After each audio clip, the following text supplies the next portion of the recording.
capítulo 9, o desenvolvimento do caráter. Hoje nós vamos estar trabalhando a questão do respeito pela propriedade e natureza.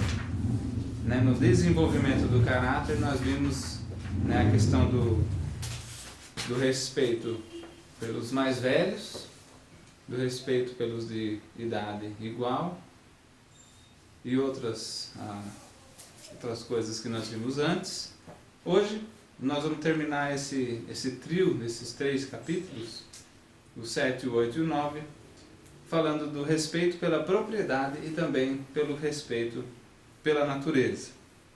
Bom, a questão da propriedade, desde o comecinho da Bíblia a gente vê, quando Caim e Abel trouxeram do sacrifício para o Senhor, eles trouxeram do fruto do seu trabalho.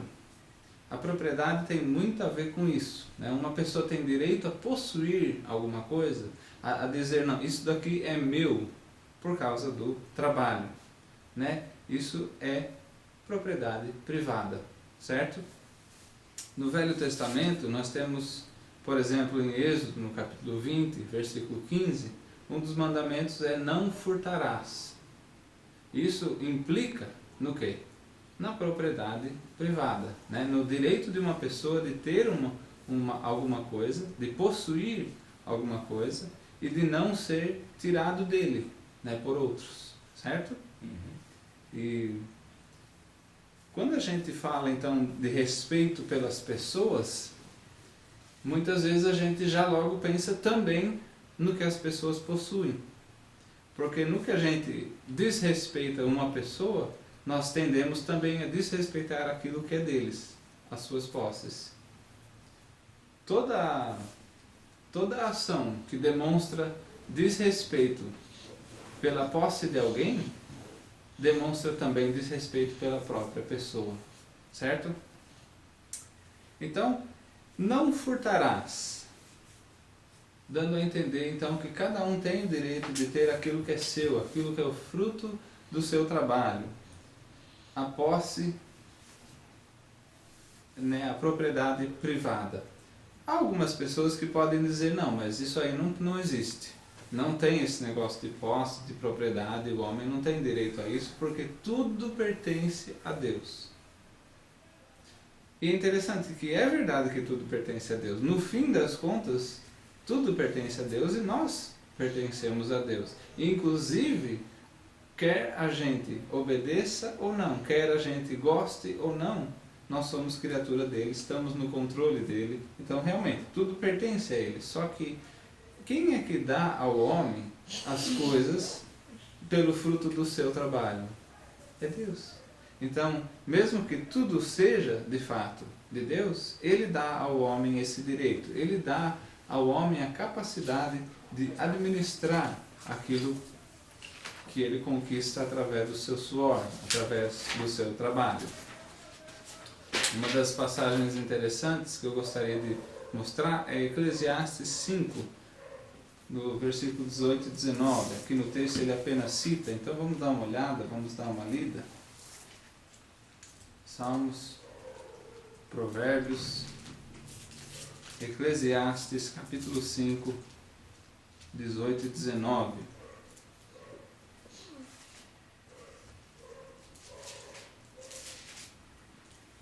Diz o seguinte: eis que eu vi, boa e bela coisa é comer e beber e gozar cada um do bem de todo o seu trabalho, com que se afadigou debaixo do sol durante os poucos dias da vida que Deus lhe deu, porque esta é a sua porção. Quanto ao homem, a quem Deus conferiu riquezas e bens e lhe deu poder para deles comer e receber a sua porção e gozar do seu trabalho, isto é dom de Deus. Interessante, os poucos dias que o homem tem trabalhando, suando debaixo desse sol, ele tem o direito dado por Deus para gozar do fruto desse trabalho. Ele tem o pleno direito de apreciar das coisas boas que ele conquistou através do seu trabalho. Bom, como que se começa então a ensinar isso? Como que a gente ensina, né, para os nossos filhos? Como que nós aprendemos a respeitar a propriedade dos outros? Como que nós aprendemos a não furtar, né? Obviamente isso começa em casa, né? Porque a gente não tem como respeitar uma coisa lá fora, mais para frente na vida, se dentro de casa, desde pequenininho, não tem limites, né? Então, por exemplo, uma criança pequena que começa a crescer, ele logo vê, né, o pai e a mãe dizendo, não toca nisso aí, não mexe naquilo, né? Tem várias coisinhas, os livros da estante, o botão né, dos aparelhos e tal, não é para mexer, é a área proibida, isso aí não é seu, não pode mexer. É engraçado, né? O que a gente negaria a um filho nosso, o nosso herdeiro? A casa inteira vai ser para ele, tudo que nós temos nós vamos passar adiante para ele, mas tem uma época da vida que nada é dele, não pode mexer, não é seu. Ele aprende assim, né, a respeitar, opa, isso não me pertence, eu não tenho o direito de mexer nisso, porque não é meu, né? Então tem muitos pais que cometem aquele erro trágico de arrumar a casa inteira à prova de filhos. Inclusive vão na casa dos outros, quando chegam lá já começam a tirar as coisas assim que, né, ó, guarda isso aqui, já pensou? Isso é uma falta assim, de respeito até com a pessoa que eles estão visitando, mas eles vão lá e rearrumam tudo e falam, ó, isso aí não dá, isso aí é uma tentação muito grande para as nossas crianças e tal, e tal, e tal, né? Ou seja, em vez de ensinar a criança a respeitar a propriedade, eles querem mexer na propriedade para evitar problemas. Bom, a forma correta então de ensinar, né, as crianças é justamente isso, aos poucos ir ensinando, ó, não pode isso, não pode aquilo, né, você não tem o direito por enquanto de mexer nisso, de mexer naquilo, né. Com isso as crianças vão aprendendo a respeitar a propriedade. É tão legal quando você recebe uma visita e as crianças, né, da sua visita não entram assim na sua casa e vão abrindo todas as portas de todos os armários e vão fuçando e tudo, explorando tudo. Seria bem chato se toda vez que a gente recebesse uma visita a criançada fosse fuçar em tudo e você fica meio assim, caramba, né? Isso é minha casa, esses são os meus objetos pessoais, né? Nem o meu filho mexe aí, ele nem sabe o que tem aí, porque essa porta não é para abrir, né? Essa porta é minha. A gente tem um sensor que a gente já logo se sente violado quando esse tipo de coisa acontece. Eu vou falar um pouco sobre isso. Mas primeiro eu queria falar sobre o seguinte: qual que é o valor de uma coisa? O que determina o valor de algo? É a coisa em si? Então, por exemplo, uma garrafa d'água que, né, custa o quê? 5, 10 reais. Né, onde tem para comprar, é esse o valor que a gente determina para as coisas? Ou o valor das coisas depende do dono das coisas? Porque poderia uma garrafa d'água ou qualquer outra coisa assim, um objeto qualquer, ter custado R$1,99. Mas foi um presente da minha avó, que já é falecida. Isso aqui eu uso com muito cuidado. Percebe? O valor já não é mais R$2, né? O valor não se mede mais, ele tem um valor diferente. Então o valor das coisas não se determina pela coisa em si. O objeto que existe não determina o seu próprio valor, e sim o valor que o dono dá a ele. Então, por exemplo, quando a gente está passeando, né, e tira uma bala e joga a bala na boca, aquele papel nós queremos jogar fora, não tem nenhum lixo óbvio, aparente. Às vezes a gente tem a tendência de jogar, né? O ser humano às vezes é meio desleixado, não se preocupa com o próximo que vem após ele, e inclusive nós vamos ver isso na questão da respeito pela natureza, tem muito a ver com as pessoas, não pela natureza tanto quanto as pessoas, mas de qualquer forma, né, a gente às vezes deixa de cuidar dos outros, deixa de se importar com os outros e joga fora, joga na rua. Ou então está passando assim, olha, vê um quintal bonito, vai jogar e fala, nossa, mas esse quintal está muito bonito, está muito bem cuidado, muito, bonitinha, a grama paradinha, não vou jogar um papel aqui, obviamente o dono cuida. Ou seja, na nossa cabeça estamos dando um valor àquilo que é representante do valor que o dono dá. Aí a gente passa e no vizinho, a gente tá com aquele papel na mão, tá calor, tá suando a mão, né? Cansei de segurar, que quintal sujo, ó, tem 2, 3 papel de bala, até da mesma marca, a gente joga. Por quê? Porque às vezes a gente compara e fala, se o dono não dá valor, né? Ou se o dono não tá nem aí, eu também não vou estar. E nisso a gente desrespeita o dono, porque não interessa o que ele acha do terreno dele, né, do quintal dele, mas sim o que nós achamos dele, da pessoa. Quando a gente desrespeita a propriedade de alguém, estamos também desrespeitando a própria pessoa. Né? Então, é importante lembrar isso. Quando a gente estuda a respeito do respeito pela propriedade, é importante então saber que nós respeitamos a pessoa, o dono daquele objeto, daquela propriedade. A mesma coisa um carrinho de compras. Nós poderíamos dizer assim, quando a gente vai no supermercado, qual que é o valor de um carrinho de compras? Não sei, um monte de ferro com umas rodinhas, não deve ser muito caro. E a gente pode, né, jogar de qualquer jeito, deixar em qualquer lugar. Às vezes, em vez de levar para o lugar correto, onde deve ser levado, larga no meio dos carros. Né? A gente vê isso acontecer e se a gente não cuida, às vezes nós podemos fazer uma coisa assim. Mas o que isso demonstra? De quem que aquele carrinho é meu? Não, ele é do dono do supermercado. E o que o dono do supermercado acha do carrinho? Ele com certeza acha outra coisa, né? O valor que eu dou não vai ser o mesmo valor que o dono dá. Ele investe naquilo, ele compra aquilo, ele tem que consertar. E ele, todo ano, tem que repor uma boa quantidade deles, né? Porque eles vão estragando. Eu tenho um conhecido que, né, num dos supermercados grandes aqui da cidade, ele trabalha como chefe da manutenção. Chefe da manutenção, quer dizer, ele não faz nada a não ser manutenção em relativo às coisas do supermercado. Nossa, mas dá tanto trabalho assim, dá tanta coisa para manter? Dá, porque o povo, né, costuma pensar dessas coisas sem ter um pouquinho, nem um pouquinho de consideração pelo dono, pelo fato de que aquilo pertence a uma pessoa e a gente deve respeito a essa pessoa. Muitas vezes a gente desrespeita o dono do carrinho e o dono dos 2 carros, que a gente jogou o carrinho no meio dos 2 carros ali, para ele sair dali sem riscar o carro, tem que ser muito bom, ou ele vai ter que ter o trabalho de ir lá, tirar o carrinho. Né? Às vezes já colocou, já foi riscando os 2. Né? Eu tive já a sensação, né, a experiência desagradável de chegar com as compras na mão e observar um risco que não tinha antes no meu carro. E aí, sabe, a gente fica pensando, agora o que eu vou fazer? Não dá pra fazer nada, aliás, a gente assume o prejuízo. Por quê? Porque houve o desrespeito.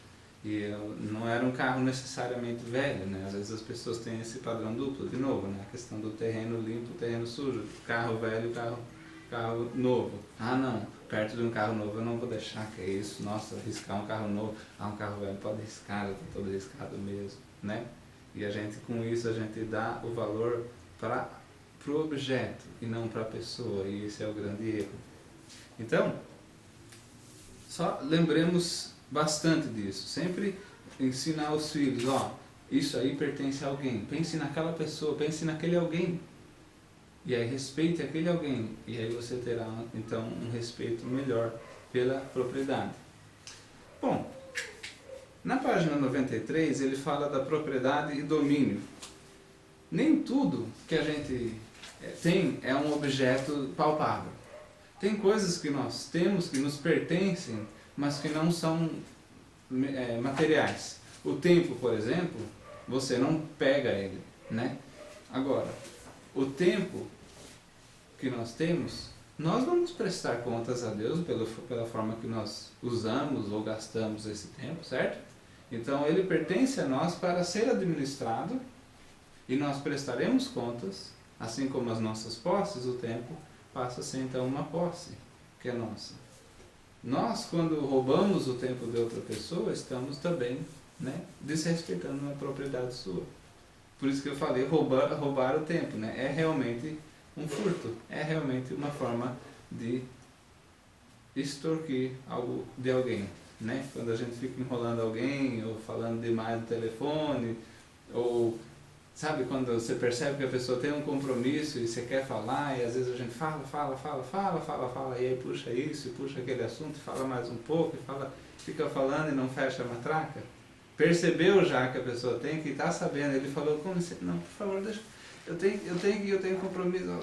A pessoa está agoniada, mas não é mal educada, então não vai chegar e falar tchau, e virar e sair e deixar você falando, né? Uhum. Então, nós, numa situação assim, estaríamos roubando o tempo de alguém. Então, a propriedade e o domínio seria, então, todas as coisas que ou sejam palpáveis ou não, que nós temos uma responsabilidade de administrar, certo? Uma coisa muito interessante é notar que todos nós temos um senso de domínio. O que quer dizer isso? Um sensor que acusa quando alguém está passando do limite, quando alguém está invadindo, quando alguém está desrespeitando. A gente vê isso já na criança, né? É tão engraçado, a criança com um saquinho de balas, às vezes ela mostra, né? Olha só o que eu ganhei, não sei o que, meu tio me deu. Ela não está oferecendo. Se você chega e mete a mão, o que é a primeira reação? Ela puxa. A criança puxa, porque o senso de domínio dela acusou e falou, ele está invadindo, eu não ofereci, eu não estou dando, ele está tentando pegar de mim, né? Uhum. De repente, a criança faz isso. Aí, às vezes, é tão engraçado, a mesma pessoa, em vez de esticar a mão e tentar pegar, pode falar, puxa, que legal, é boa, gostosa, e a criança oferece. Daí você pega, você está esticando a mão para pegar, a criança está oferecendo. Né, o sensor de domínio não foi violado, então a reação é completamente oposta. Nós temos esse sensor e nós puxamos a mão, né, seja literalmente ou pelo menos muitas vezes interiormente. E quando a gente não tem como puxar a mão, vamos falar assim, quando a gente não tem como evitar de alguma coisa ser furtada a nós, nós ficamos magoados, né? A gente sente uma mágoa, a gente sente uma coisa ruim de, poxa, não respeitou o meu tempo, não respeitou os meus sentimentos, né? Não respeitou uma coisa que é minha, né? Uma área minha, um espaço meu, foi invadindo, né? Isso acontece, né, costuma acontecer muito com os pais e os filhos. Às vezes os filhos casam, né, e tem aquela questão que agora, né, não é a mesma coisa de antes, né, quando ele vem visitar. Quando o pai e a mãe vêm visitar a casa do filho, por exemplo, ali não é a casa do pai e da mãe. Ele não pode ir chegando e entrando, sabe? Chega, vai, entra lá no quarto, vê o guarda-roupa, olha as coisas, não é assim. Que bom seria se a gente tivesse uma confiança tão grande que a gente falasse, pai, não fica com cerimônias, por favor, sinta-se à vontade, mas aí nós convidamos, né? Nós convidamos falando, pai, mãe, vai, se vira aí, procura, tá lá naquele armário, fica à vontade, a casa é sua. É diferente da gente, né, sentir aquela coisa ruim de ver uma pessoa tomando a ação, invadindo um espaço nosso sem permissão, sem pedir. Esse nosso sensor de domínio, né, sempre vem quando existe a ameaça da nossa propriedade, né? O homem, ele naturalmente deseja guardar o que é seu, proteger o que é seu. Por quê? Porque ele, no fundo, é responsável perante Deus. Quer ele seja responsável ou seja consciente disso, ele vai prestar contas, né? Então, tudo que é nosso, nós temos o dever de administrar. Aquele que chega e fura a fila, como que a gente se sente na hora de furar a fila, né? Engraçado, ele não violou só o meu direito, mas violou de todo mundo ali, né? E às vezes dá umas cenas desagradáveis por causa disso, porque a gente né? É injusto, vou proteger o meu domínio. Agora, uma coisa interessante a notar é que esse sensor de domínio violado, ele nos serve para avisar, né? Invadiu o meu domínio, invadiu minha propriedade. Mas ele é muito bom, mais para nos ensinar a não violar a propriedade do outro, porque daí nós já entendemos como é que o outro se sente, do que para nós mesmos. É mais importante no sentido do outro, né? O foco da palavra de Deus não é você e Deus está aqui para servir você, para que você seja feliz, né? Na verdade, nós estamos aqui para servir a Deus e servir um ao outro. Então, o nosso foco sempre é de dentro para fora, não para nós, para os outros. Então, às vezes, o que a gente sente serve muito bem, assim como, né, eu não sei se eu comentei já, mas a ira, aquela sensação de ira, como que a gente fica irado quando uma injustiça ocorre. Essa ira, ela pode ser considerada uma ira pura. Ela não é pecaminosa.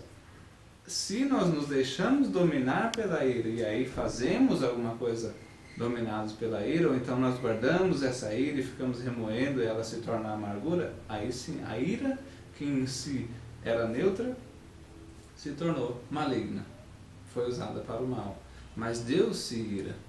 Olha que interessante, né? Deus, ele se ira. Quer dizer que ele é mau? Não. A ira de Deus não o leva a pecar. E Deus nunca peca pela sua ira. Então, nós sabemos que ele domina a ira. A ira em si, ela pode ser usada para o bem. E eu penso que a melhor forma de usar a ira para o bem é justamente entender como que a gente se sente quando recebe isso ou aquilo, quando é violado essa ou daquela forma, quando somos injustiçados, para não fazer para os outros. Porque quando a gente sente aquela ira, sente aquela mágoa, aquela dor, é isso que eu causo quando eu faço isso, quando eu faço aquilo, quando eu faço aquilo outro. Eu vou crescer, vou parar de fazer essas coisas, porque eu sei como a pessoa se sente, né? Então, de qualquer forma, esse nosso sensor de domínio de propriedade, ele nos serve muito para proteger o que é nosso, mas especialmente para que nós tenhamos respeito pela propriedade dos outros. Bom, mais uma coisinha a comentar sobre o respeito pela propriedade. O valor de uma coisa nós determinamos não pela coisa em si, mas pelo valor do dono da coisa. E como nós, né, cremos na preciosidade das outras pessoas, pois Deus ama todos os homens e fez um sacrifício enorme por cada um de nós, né? Esse amor de Deus determina então que nós tenhamos um alto valor em relação às outras pessoas, né? Nós tenhamos esse senso de que todos têm um valor muito grande. Ora, os objetos dessa pessoa então passam a ter até um valor mais alto do que eles teriam no mercado, porque é da pessoa. Só que tem uma outra coisa que determina também um senso de valor. Muitas vezes as crianças que a gente fala que é mimado, né, que tem tudo muito fácil, não sabem o valor das coisas.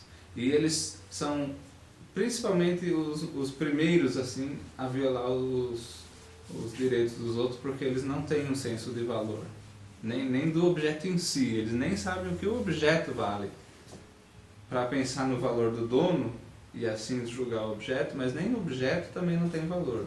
O que eu estou querendo dizer?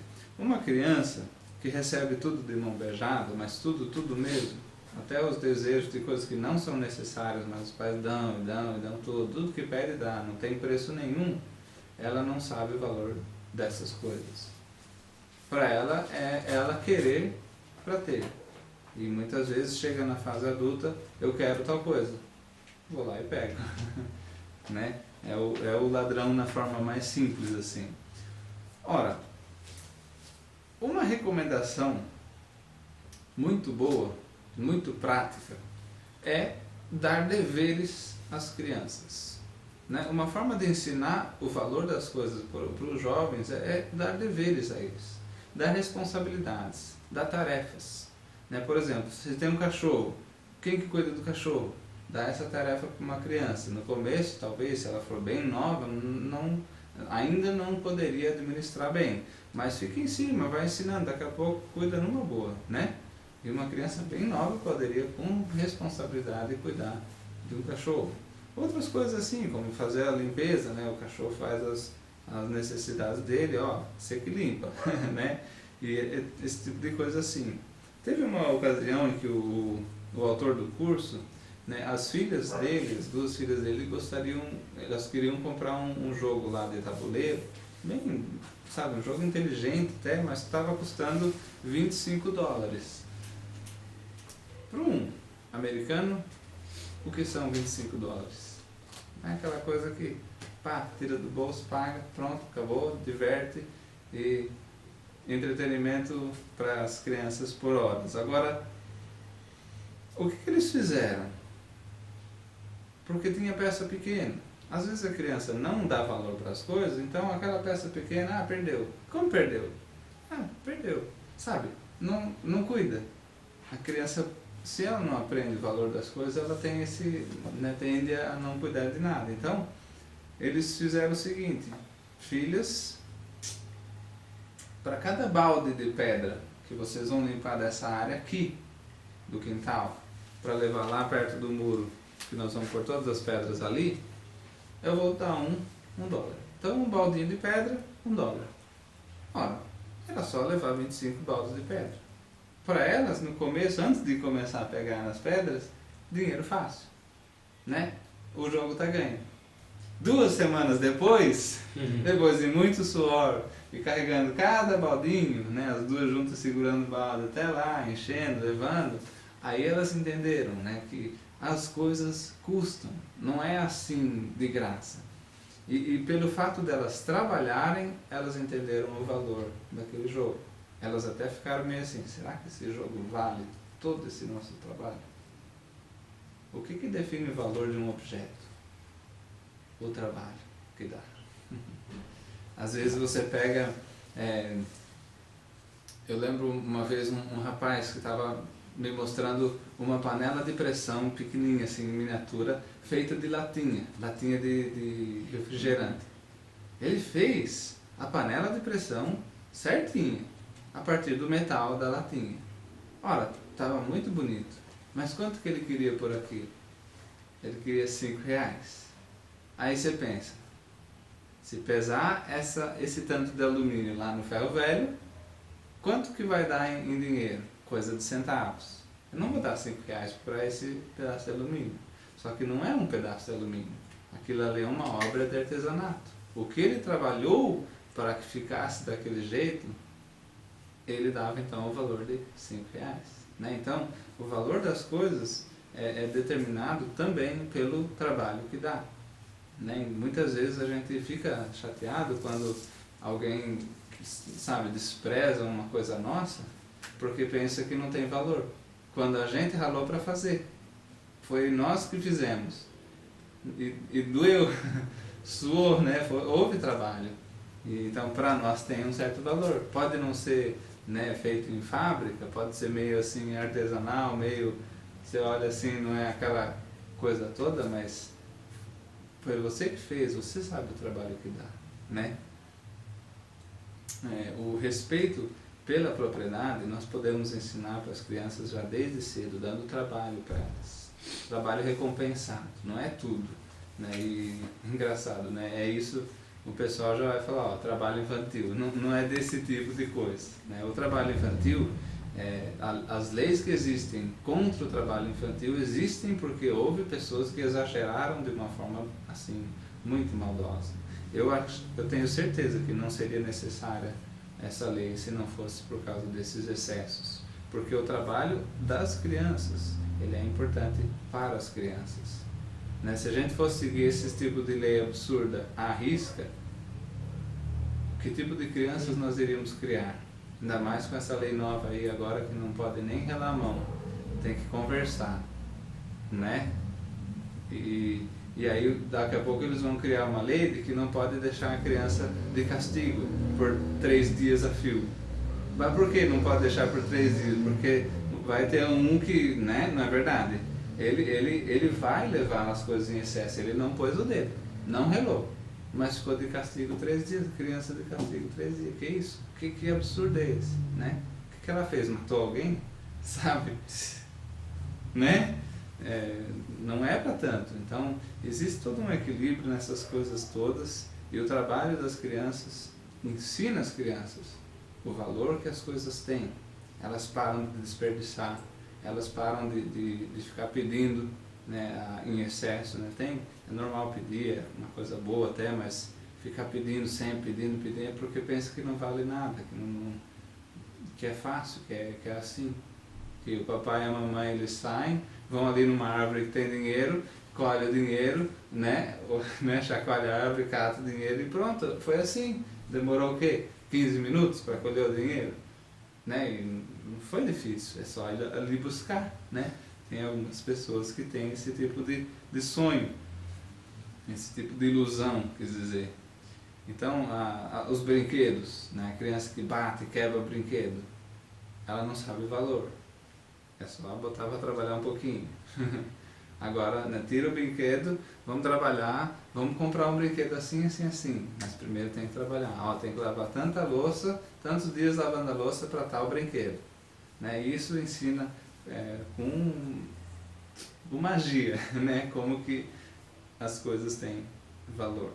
E assim, quando a gente trabalha, quando a gente que é adulto e está suando, está batalhando nesse mundo difícil, né, consegue o emprego que a gente tem, tem que manter o emprego, tem que se esforçar para manter, tem que se esforçar para agradar o patrão, tem que se esforçar bastante. Com todo esse trabalho, nós sabemos que cada uma daquelas coisinhas que nós temos foi conseguido, né, com um certo custo. Não caiu do céu. Vem um ladrão, entra na sua casa e começa a levar coisa sua, o que você sente? É o meu suor, é o meu trabalho. Não é pelo objeto em si. É porque eu demorei para conquistar aquilo. E agora ele vem e sem trabalho nenhum ele vai levar? Não é justo, certo? Assim, quando nós trabalhamos, nós aprendemos a respeitar bastante, né, a propriedade das outras pessoas. Respeitar a propriedade ou respeitar o domínio de uma pessoa, né, requer que nós, como pais, comecemos a mostrar esse respeito pelas outras pessoas e pelas coisas das outras pessoas. Né? O sensor de domínio que Deus nos deu, ele serve para que nós sejamos alertados do que está sendo roubado de nós. Mas ele serve ainda mais para que a gente fique alerta para não roubar dos outros. Certo? Respeito pela natureza. Em questão da natureza, né, tem muitas ideias malucas que vêm mais assim de religiões, como por exemplo o panteísmo, né? Tudo é Deus, tudo é Deus. Então aí você vai ali fora e aquela árvore é Deus, e eu também sou Deus, e o meu tênis é Deus, e tudo é Deus. Então nós devemos respeitar a natureza porque tudo é Deus. É bobagem, isso é contra tudo que Deus ensina, mas nós podemos dizer então não devemos respeitar a natureza. Já que esse é o motivo de respeitar, então nós devemos desrespeitar, vamos destruir a natureza. Não, é claro que não. Nós respeitamos a natureza, vamos falar, em vez de natureza, vamos falar de criação, que é melhor porque define quem criou e por quê. O que a gente chama a natureza, a criação de Deus, ela deve ser respeitada porque, primeiro, ela foi criada por Deus. Se você pega alguma coisa e cria um objeto, você teve um trabalho e você tem um objetivo para aquilo. Portanto, aquilo tem valor para você. Senão, você não teria feito. Óbvio, né? Ora, Deus fez isso que a gente chama da natureza. Deus criou todas essas coisas. Portanto, todas essas coisas criadas por Deus têm o seu valor. Nós devemos respeitar porque Deus criou. Né? Então esse é o primeiro motivo. Ele cria e aquilo que é criado por Deus passa a ter valor pelo fato de ter sido criado por Deus. Se ele trata a criação com cuidado, né? Se ele cuida, como ele fala, que ele cuida dos pássaros, né? Que ele cuida da relva, que ele cuida da chuva e né, do sol e tudo isso, ele cuida de tudo isso, é porque ele dá valor, nós devemos dar o mesmo valor, ter o mesmo respeito que o dono, né, tem. E outro motivo, desde o começo, Deus deu ao homem o domínio da criação. Em Gênesis, no capítulo 1, no versículo 28, nós vemos o Senhor falando sobre essa criação que ele tinha acabado de fazer, ele acabou de criar e Deus abençoou.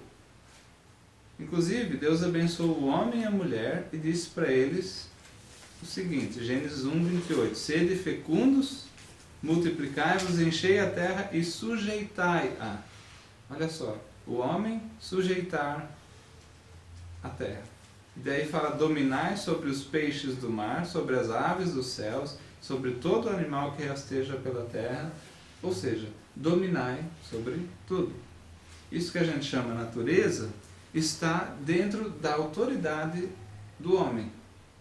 Deus deu ao homem a responsabilidade e o dever de dominar e, portanto, administrar.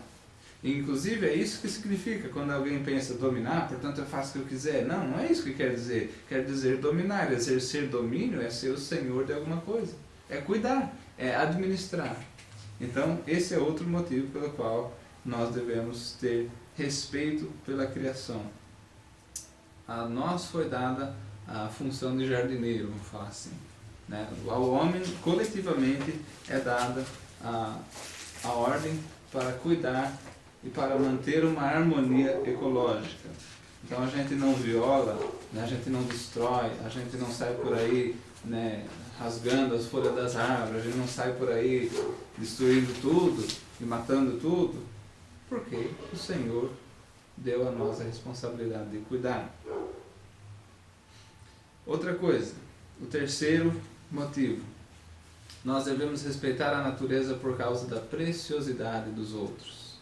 Né? A criação Deus criou com objetivos, vários objetivos, inclusive eu tenho uma certeza, uma convicção pessoal de que cada planta tem uma função medicinal. Cada planta pode ser usada para o homem de alguma forma e que o homem ainda não descobriu essas formas, mas quando a gente fala planta medicinal, a gente às vezes pensa um tipo de planta, uma categoria, né? Essa erva, aquilo lá, tal, isso é usado para aquilo, isso é bom para aquilo, né? Isso cura tal coisa, não é verdade?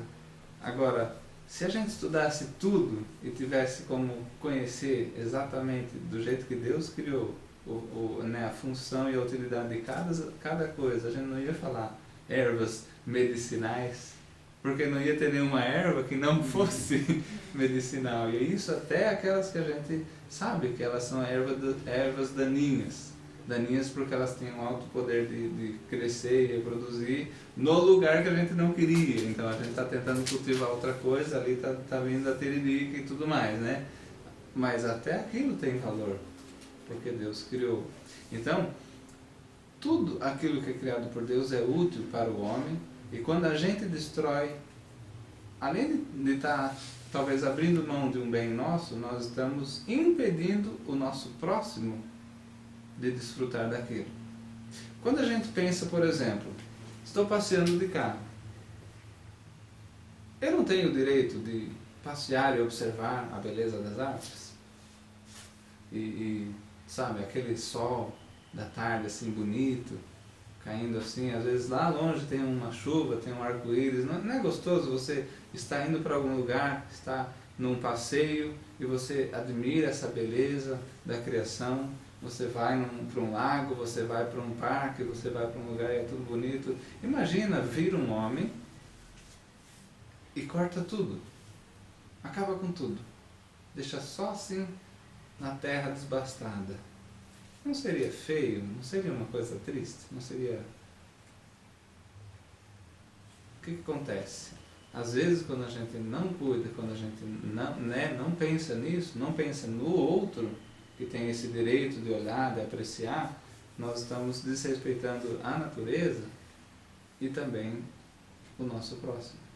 Interessante, né? Então, o respeito pela natureza é uma coisa necessária, não só porque Deus criou e porque Ele tem valor, não só porque Deus deu ao homem a responsabilidade de dominar, mas também porque cada um de nós pode, né, apreciar essa natureza, essa criação. Cada um de nós pode apreciar isso que Deus fez e, portanto, nós devemos considerar o bem daqueles que vêm, né, depois de nós. Né? A gente não joga lixo para que o que vem atrás possa apreciar sem ter que ficar vendo aquele monte de entulho, lixo, etc.